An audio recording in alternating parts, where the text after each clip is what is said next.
ये है खबरों की खबर और आप देख रहे हैं खबरों की खबर टीवी। देखिए, पहलगाम के अंदर जो घटना हुई बहुत ही निंदनीय है। इसको शब्दों में बयान नहीं किया जा सकता है।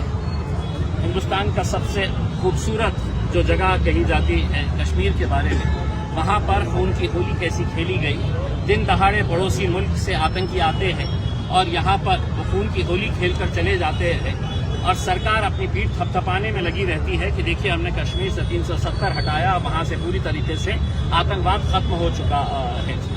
हम हुकूमत को ये कहना चाहते हैं, जब इसी तरह उरी के अंदर घटना हुई थी, अगर सरकार उसको संजीदगी से लेती और मुंह तोड़ जवाब देती तो शायद इसके बाद कोई घटना नहीं होती। लेकिन उसके उरी के बाद भी सिर्फ मीटिंगें हुई, चर्चा हुई, भाषण हुए, खत्म। उसके बाद पुलवामा हुआ और पुलवामा की घटना के बाद भी सिर्फ भाषण हुए, मीटिंग्स हुई और सिर्फ आश्वासन दिया गया कि हम ईंट का जवाब पत्थर से देंगे, मुंह तोड़ जवाब देंगे। अगर उस वक्त कार्रवाई करते तो शायद पहलगाम नहीं होता।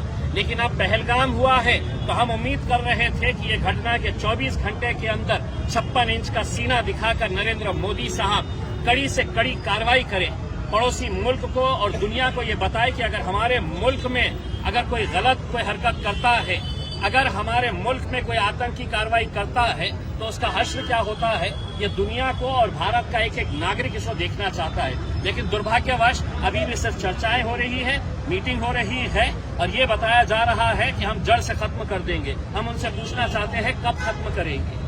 जल्द से जल्द इसके ऊपर कार्रवाई करें और हम पूरे देशवासियों को आश्वासन देना चाहते हैं कि सरकार जो फैसला करेगी उसके पीछे हम पूरी ताकत के साथ खड़े रहेंगे। और पड़ोसी मुल्क को ये बताना चाहते हैं पाकिस्तान को कि तुम कितनी भी कोशिशें कर ले, जितनी साजिशें कर ले, जितनी आतंकी कार्रवाई कर ले, तुम चाहते हैं कि इस मुल्क के अंदर जाति और धर्म के नाम के ऊपर लोग बढ़ जाए तो तुम मजबूत हो जाएंगे। तुम्हारी ये कार्रवाई से भारत और मजबूत हुआ है, हम और ताकतवर हुए हैं और यकीनन आने वाले दिनों के अंदर कड़ा जवाब आपको दिया जाएगा।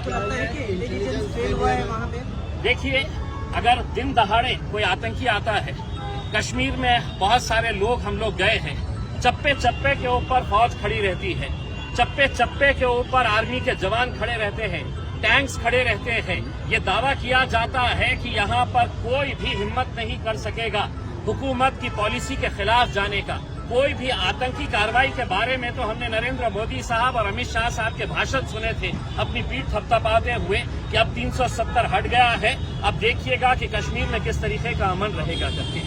लेकिन शायद उस पीठ थपथपाने के चक्कर में, अपनी वाहवाही करने के चक्कर में वो ये देखना भूल गए कि पड़ोसी मुल्क आतंकी कार्रवाई कर रहा है और बेकसूर कितने सारे ऐसे लोगों की जान चली गई जो कश्मीर को देखने के लिए गए थे। हम उनके परिवारों के साथ अपनी हमदर्दी, अपना सांत्वना हम जताते हैं और उम्मीद करते हैं कि उनको इंसाफ जल्द से जल्द ये हुकूमत दिलवाएगी। इस दहशतगर्दाना हमले के लिए आतिशी के जिम्मेदार कौन है? के साथ आने क्या इस्तीफा देना चाहिए? देखिए, इतनी बड़ी कार्रवाई होने के बाद हम तो ये उम्मीद कर रहे थे कि अमित शाह साहब ने फौरन अपना इस्तीफा देना कि मेरी गलती की वजह से ये बेकसूर लोगों की जान गई है करके। क्योंकि देश की सुरक्षा, एक एक देशवासी की सुरक्षा की जिम्मेदारी देश के गृह मंत्री की होती है और वहां पर जिस जगह के ऊपर ये घटना हुई है वहां पर यकीनन इंटेलिजेंस का लैप्स है। इसके ऊपर इंक्वायरी बैठनी चाहिए। वहां पर फौज क्यों नहीं थी? बहुत सारे जो लोग बच के निकले हैं उनका कहना है कि वहां पर कोई सुविधा नहीं थी, कोई आर्मी का जवान वहां पर नजर नहीं आ रहा था। तो जो भी तथ्य है, जो भी सच है, वो लोगों के सामने लाना चाहिए। और अमित शाह साहब से हम गुजारिश करते हैं कि आप अगर ये देश को नहीं संभाल सकते हैं तो अपना इस्तीफा दीजिएगा। अगर आपकी पार्टी के अंदर कोई काबिल और शख्स है तो आप उसके हवाले ये गृह मंत्रालय कर लीजिएगा, वरना हम ऐसे बेकसूर लोगों की जानें जाते हुए अपनी आंखों से हम नहीं देख सकते। देखिए, ये जो नी जर्क रिएक्शन, आप जो एग्रीमेंट्स वो कर रहे हैं, हम आपसे ये उम्मीद कर रहे हैं कि आपने हमारे देशवासियों का कत्ल किया है, आप क्या कार्रवाई करने वाले हैं? जो पेपरों के ऊपर एग्रीमेंट्स थे वो पेपरों के ऊपर एग्रीमेंट्स कैंसिल करना ये कोई बहुत बड़ी कार्रवाई नहीं ही है। वैसे भी हमारे क्या रिश्ते थे उनके साथ सबको पता है, उसमें कोई ऐसा रिश्ता नहीं था मोहब्बत का और प्यार का उसमें। तो अगर आप सिर्फ देशवासियों को ये गुमराह कर रहे हैं कि हमने ये एग्रीमेंट कैंसिल कर दिए हैं, वो एग्रीमेंट कैंसिल कर दिए हैं, तो अभी भी आप देश को गुमराह कर रहे हैं। आप ये बताइए कि हमारी फौज जो इतनी ताकतवर है, जिसका हमें अभिमान है, गर्व है, वो उसको क्या आदेश दिया जाता है कि आगे की कार्रवाई क्या करनी है। आज ऑल पार्टी मीटिंग रखी गई थी, उसे किस तरह से देखते हैं आप? देखिए, आज ऑल पार्टी मीटिंग के अंदर क्या हुआ है, जो उरी के बाद हुआ है, जो पुलवामा के बाद हुआ है, जो पहलगाम के बाद हुआ है, चर्चा हो रही है। जब हम आपको कह रहे हैं कि आप कोई चर्चा मत करिए, कोई पार्टी आपसे उम्मीद नहीं कर रही है कि आप हमको बुलाइएगा और चर्चा करिएगा करके, हम चाह रहे हैं कि आप कार्रवाई करें करके। और दूसरा ये है कि आज की जो मीटिंग थी ऑल पार्टी मीटिंग, वो ऑल पार्टी मीटिंग के अंदर वो पार्टियों को बुलाया गया है जिनके सांसद 5 से ज्यादा है, 5 से कम जिनके सांसद है उनको उस मीटिंग के अंदर बुलाया नहीं गया है। क्यों? असदुद्दीन अवैसी साहब क्या अपनी कॉन्स्टिट्यूएंसी के लाखों लोगों की नुमाइंदगी नहीं करते हैं इसमें? क्या इंडियन यूनियन मुस्लिम लीग के जो सांसद हैं वो अपनी कॉन्स्टिट्यूएंसी के लाखों लोगों की नुमाइंदगी नहीं करते हैं?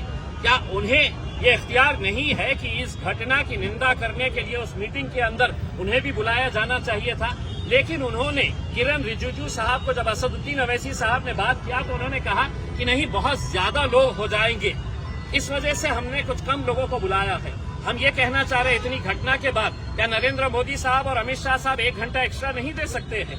1 घंटा एक्स्ट्रा नहीं बैठ सकते हैं चर्चा करने के लिए? और पूरे जितने सांसद हैं उनकी क्या राय है ये सुननी चाहिए थी। हम छोटी पार्टियों को नहीं बुलाया गया है, उसकी हम निंदा करते हैं। इस हमले के बाद कई सारे लोग हिंदू मुस्लिम कर रहे हैं, उसको क्या करेंगे? देखिए, ये 1%, 2% और पूरा का पूरा गोदी मीडिया जो है वो यही खेल खेल रहा है। क्योंकि जब सरकार अपना एजेंडा चलाती है तो उस एजेंडे का हिस्सा गोदी मीडिया भी हो चुकी है, और इस तरीके से उनकी न्यूज को दिखाया जा रहा है जैसा मानो पूरे एंकर्स वहां पर मौजूद थे। और जिस मीटिंग के अंदर ये हुआ था, ये आतंकी हमला होना चाहिए, उस मीटिंग के अंदर एंकर्स भी बैठे हुए थे। जिस तरीके से वो इसको पूरी तरीके से पेश कर रहे हैं, कितना भी ये नफरत फैलाने की कोशिश करे मीडिया वाले, एक बात समझ लें कि कश्मीर से जो आवाज आई है, हिंदू मुस्लिम भाई भाई है, वो आवाज जो है और ज्यादा तेज बुलंद हो। कश्मीर से आवाज आई, हिंदू मुस्लिम